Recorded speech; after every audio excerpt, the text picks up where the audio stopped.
Kira-kira logo gue bagusan warna merah apa biru ya?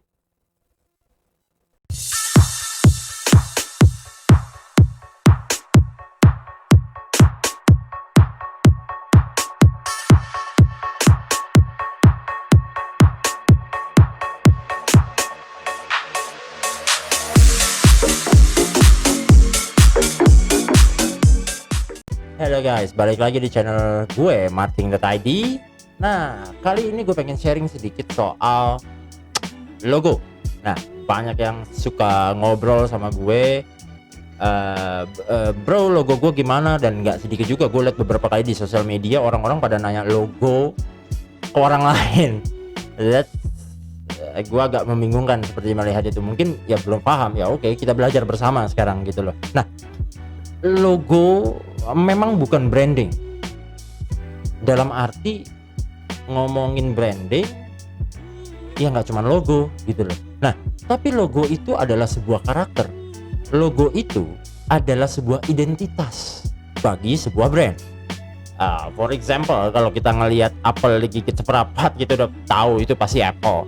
Kalau kita ngelihat ada garis 3 berjejer itu Adidas. Kalau kita ngelihat checklist ya itu Nike gitu loh. Jadi itu adalah identitas. Orang akan mulai mengenal sebuah brand itu lewat logonya. Pertama kali gue bisa bilang itu adalah first impression. Nah, menariknya banyak orang yang masih salah kaprah soal logo. Logo hanya sebuah pencitraan, logo hanya sebuah tanda atau mark. No, bukan. Buat gue logo lebih dari itu. Oke, makanya gue mau sharing sedikit soal tips buat teman-teman untuk membuat sebuah logo yang tepat, yang akurat. Itu kayak gimana sih? Nah, gue mau sharing nih tips-tips tentang bagaimana sih membuat logo untuk brand kita gitu loh, atau produk kita. Nah, yang pertama gini loh, karena logo adalah identitas, jadi logo itu harus bisa menyampaikan visi sebuah perusahaan, atau visi sebuah brand, atau visi sebuah produk, whatever. Kayak gue bikin logo Main Jempol, visinya adalah untuk membantu mereka, untuk memudahkan mereka dalam mengelola bisnis, bukan untuk menambah penjualan, bukan untuk hanya sekedar laporan keuangan dan enggak. Gue pengennya Main Jempol itu memudahkan teman-teman untuk mengelola bisnis teman-teman, besar, kecil, whatever. Sekedar reseller, sekedar dropshipper, distributor, agent, I don't care. Pokoknya gue pengen ngebantuin teman-teman pengusaha untuk mengelola bisnisnya, ya. Karena apalagi yang modelnya CEO ya, atau Chief Everything okay, jadi yang masih ngerjain sendiri apa, nggak bakal sempet deh yang namanya bikin laporan penjualan, nggak bakal sempet ngeladenin WA satu persatu dan lain sebagainya. Ngegaji orang masih berat banget, apalagi di kala COVID atau di kala pandemi kayak sekarang. Kita malah ngurangin mungkin, tapi gue bikin aplikasi ini bentuknya nanti aplikasi. Gue pengen memudahkan teman-teman. Kalau cuman bisa ngegaji satu, ngapain kita ngegaji 3 gitu loh. Jadi satu orang udah bisa mengontrol semua kegiatan bisnis karena sudah terangkum dalam aplikasi tersebut. Oke, gue bukan marketplace, gue bukan e-commerce sekedar toko online. No. Toko online nanti bentuknya toko online bla bla bla, nanti ada logistik, nanti ada keuangan dan lain sebagainya. Nah, tapi poinnya bukan itu. Logo yang pengen gue bahas. Gue bukan pengen promosi karena mesinnya juga belum jadi, masih di develop ya. Main Jempol gue bikin logo sesederhana mungkin. Namanya juga Main Jempol. Slogannya atau tagline-nya adalah mengelola bisnis semudah bermain jempol. Alias lu pakai gadget, lu pakai handphone, boleh pakai laptop untuk yang lebih sesuatu, tapi handphone itu memudahkan kalian. Jadi kayak kita main jempol. Nah, makanya untuk menyampaikan visi tersebut, menyampaikan identitas tersebut, gue menggunakan huruf M dan huruf J yang kita kolaborasikan menjadi satu, sehingga membentuk sebuah gambar orang lagi. This is M, this is J, digabungin jadi Main Jempol. So, kenapa warnanya tidak biru? Kenapa warnanya tidak kuning? Kenapa warnanya nggak hijau? Tapi kenapa gue pilih warna merah? Oke, gue pilih warna merah Karena merah itu punya simbol kekuatan yang sangat memotivasi seseorang. Ada beberapa marketplace dan gue entah kenapa lebih cenderung yang suka belanja di warna merah dibandingin yang hijau dan orange atau bahkan biru keunguan. Kenapa? Kayaknya gatel aja pengen belanja gitu loh. Selain nyaman tampilannya otomatis, tapi warna itu sangat mempengaruhi.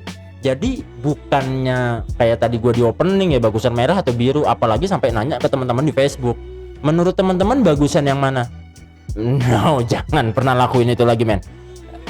Logo itu harga diri lo, dalam arti brand ya. Logo itu adalah identitas lo. Lu nggak bisa menyerahkan visi misi bisnis lo, lu tidak bisa menyerahkan harga diri lo kepada orang lain lalu meminta mereka memutuskan yang mana ya yang bagus buat harga diri saya. Nggak bisa, men.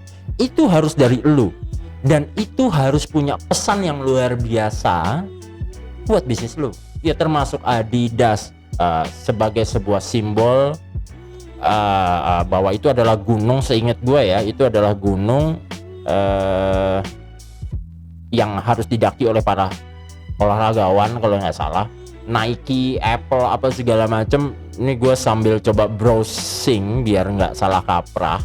Gue coba cari literatur karena gue nggak boleh sok tahu ya urusan yang kayak gini-gini. Ini harus langsung dari sebuah brandnya. Jadi Apple, kalau gue baca di gue dapat dari Mbah Google ya, gue baca logo yang satu ini tercipta karena kecelakaan. Dan ini gue dapat dari sepulsa.com. Nah, lo bisa lihat deh blog-blog di sana. Karena gue dapatnya dari sini pas buka Google, jadi gue harus sebut ya, sepulsa.com. Nah, logo yang satu ini menurut blognya, logo yang satu ini tercipta karena kecelakaan. Pada mulanya Rob Ianoff, seorang desainer terkenal, tengah membuat sebuah logo untuk sebuah perusahaan. Sebelum pada akhirnya memutuskan untuk memakai logo sebuah Apple, Rob mencoba berbagai macam logo. Namun sebuah kebetulan terjadi ketika dia sedang menggigit buah apel. Dia menyadari bahwa kata menggigit terdengar sama persis dengan istilah computer bite. Setelah melewati berbagai macam revisi, akhirnya dipakailah logo seperti buah apel yang telah digigit yang kita kenal sampai saat ini. Actually simple banget ya, tapi ini menarik untuk di ini.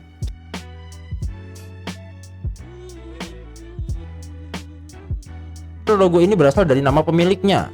Ya, kayak huruf H ya, Hyundai miring, kasih bundaran.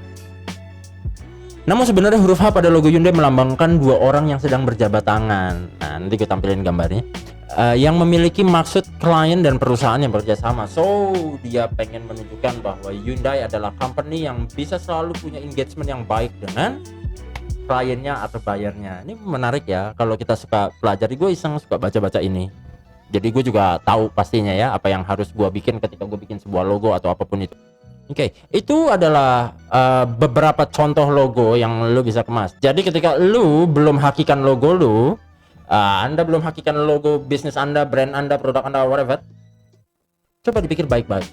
Apakah logo tersebut yang Anda present nantinya secara warna, font, apakah logo yang Anda present secara font, warna, bentuk, mungkin Anda pengen cuman logo font itu yang tulisan doang, atau logogram yang cuman gambar doang, atau mau di-combine, it's okay, bebas ya.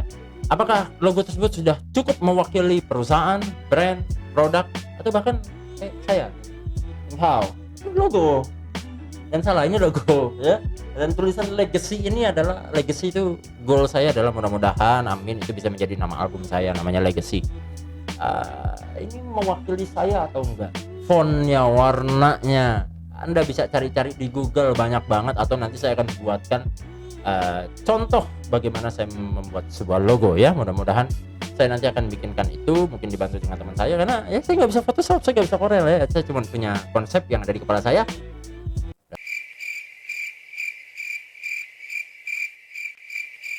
Lalu saya minta tim saya ya, tim desain saya untuk membuat konten tersebut, oke, atau membuat logo tersebut menjadi satu satuan yang luar biasa. Apa sih? Nah, oke guys, sampai di sini dulu konten gua kali ini. Kontennya sangat sederhana, simple, tapi nggak boleh dianggap remeh kalau menurut gua ya. Logo itu penting banget, nggak bisa salah-salah, oke? Nah, jangan lupa like, comment, dan subscribe channel ini karena ini akan membuat gue jauh lebih bersemangat lagi untuk membuat konten-konten yang menarik untuk sama-sama kita jadikan sebuah pembelajaran. Pastinya di dunia marketing dan brand, karena saya hanya ingin mendalami itu dan menguasai hal itu. Ya, spread the mark for your business and always think about the next strategy. See you and bye bye. Subscribe.